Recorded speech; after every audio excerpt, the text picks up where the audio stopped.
Bonjour à tous, bienvenue dans votre magazine d'actualité 7 jours en Chine. Je suis contente de vous retrouver pour une nouvelle édition.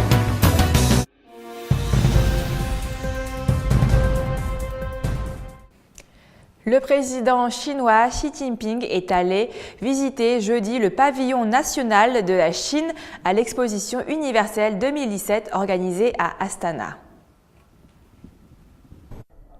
En compagnie de son homologue kazakh Nursultan Nazarbayev, le président Xi Jinping a visité différentes sections du pavillon. Le pavillon chinois a été conçu sur le thème « Les énergies futures, la route de la soie verte » et il a été le premier à débuter ses travaux de construction. Il a également été le premier à démarrer les opérations de test. Les deux chefs d'État ont participé à une cérémonie de commémoration du démarrage des liens de transport transfrontaliers entre les deux pays, ainsi qu'entre les pays de la ceinture et la route. Le président chinois a déclaré que les deux parties devraient travailler ensemble en vue d'améliorer les liens au niveau des infrastructures. Le président Nazarbayev a remercié Xi Jinping pour sa présence et pour le soutien de la Chine pour cet événement. Jeudi, à Astana, le président chinois Xi Jinping a rencontré son homologue russe Vladimir Poutine. Les deux dirigeants participeront à la 17e réunion du Conseil des chefs d'État de l'organisation. Jeudi, à Astana, le président chinois Xi Jinping a rencontré son homologue russe Vladimir Poutine. Les deux dirigeants participeront à la 17e réunion du Conseil des chefs d'État de l'Organisation de coopération de Shanghai. Au cours de la réunion, les deux présidents ont évoqué la coopération dans le cadre de l'OCS et d'autres questions internationales et régionales.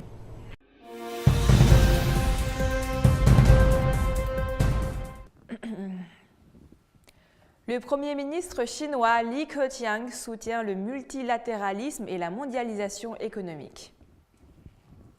Le Premier ministre chinois Li Keqiang a réaffirmé la position chinoise en faveur du multilatéralisme et de la promotion de la mondialisation dans une direction caractérisée par l'équité, l'inclusion et les bénéfices partagés. La mondialisation économique, la libéralisation et la facilitation du commerce et des investissements ont encouragé la compétition équitable et l'innovation, ce qui est bénéfique à la paix et à la stabilité mondiale, ainsi qu'au développement équilibré et durable, a indiqué mercredi M. Li lors d'une réunion avec des participants à la 5e table ronde du Conseil mondial des PDG, selon un communiqué de presse publié jeudi. L'entretien entre M. Li et les PDG d'environ 20 des plus grandes sociétés mondiales, dont Dow Chemical, Honeywell, BHP Billiton et Qualcomm, s'est concentré sur la réforme des règlements, la félicitation du commerce, le renforcement des capacités d'innovation et l'élargissement de l'accès au marché.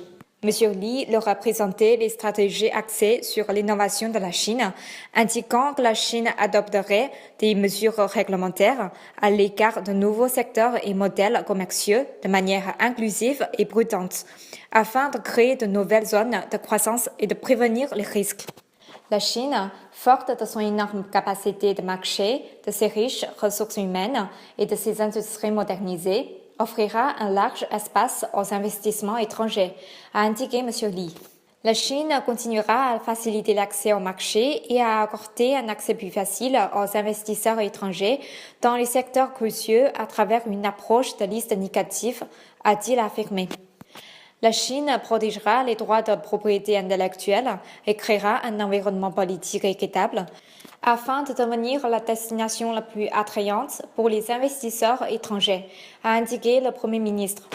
Il a invité les multinationales à croître avec l'économie chinoise. Les entrepreneurs présents à la réunion ont salué les efforts chinois pour faire avancer la mondialisation économique et la libéralisation commerciale, ainsi que pour élargir l'accès au marché et créer un environnement favorable aux investisseurs étrangers, indique le communiqué de presse. Ils ont exprimé leur confiance dans les perspectives de développement de la Chine et déclaré être prêts à élargir leurs affaires en fonction des propriétés de la Chine.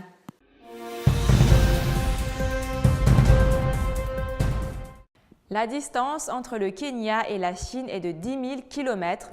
Des preuves archéologiques montrent qu'au IXe siècle, la porcelaine chinoise était déjà arrivée dans la zone côtière de l'Afrique de l'Est à travers le commerce de transit sur la route de la soie maritime. Maintenant, la Chine est le partenaire commercial le plus important du Kenya. Reportage. Shenzhou, en Chine, connu sous le nom de Zaitun dans les écritures de Marco Polo, était le point de départ à l'est de l'ancienne route de la soie maritime. Durant le XVe siècle, de grandes flottes chinoises voyageaient sur la route de la soie maritime. Les 7 navigations extraordinaires sont connues dans l'histoire comme les visites de Zheng He aux pays étrangers. 4 ont pris la côte est de l'Afrique comme destination. Aujourd'hui, à Fort-Jésus, site d'héritage mondial de l'UNESCO, au sud-est de la vieille ville de Mombasa, il y a des centaines de porcelaines chinoises découvertes dans la région côtière du Kenya. And when was it found? According to the evidence, historical evidence, it was around 14th century. The Chinese were very active during that time. Evidence would suggest that even before the arrival of the Portuguese, we had the Chinese presence around here. Les vagues sur la mer viennent et s'en vont. Les fleurs des érythrines s'épanouissent et se fanent. 600 ans plus tard, les porcelaines ne sont plus les marchandises principales du commerce bilatéral entre la Chine et le Kenya.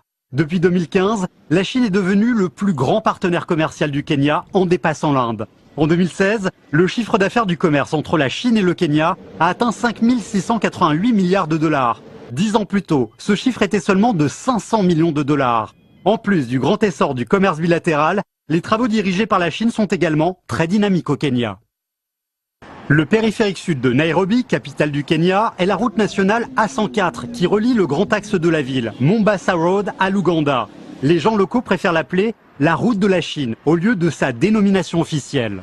Long time we used to have one lane whereby there is one lane going and one lane coming.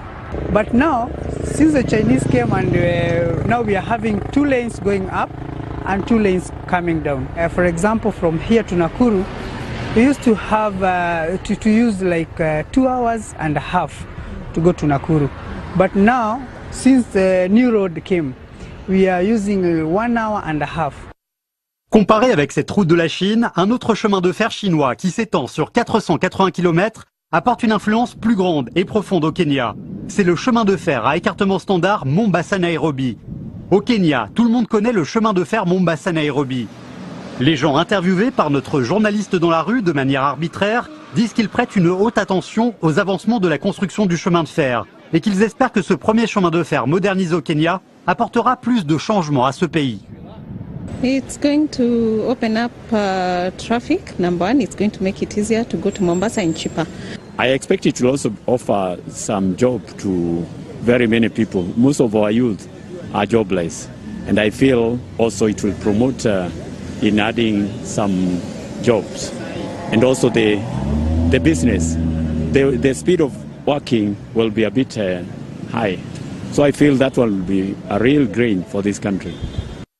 600 ans après la visite de Zheng He dans les pays étrangers, les relations entre la Chine et l'Afrique, ainsi que leur coopération, sont entrées dans une nouvelle ère. Le partenariat stratégique sino-kényan, avec sa relation de partenariat global, d'un respect, d'une confiance mutuelle et d'un bénéfice réciproque gagnant, est devenu un modèle de la relation sino-africaine. Pourquoi aimez-vous la Chine? C'est une question que pose le site américain Quora et qui a reçu plusieurs réponses positives des étrangers. À suivre une interview de plusieurs ressortissants étrangers qui vivent et travaillent en Chine depuis plusieurs années pour leur demander leur avis.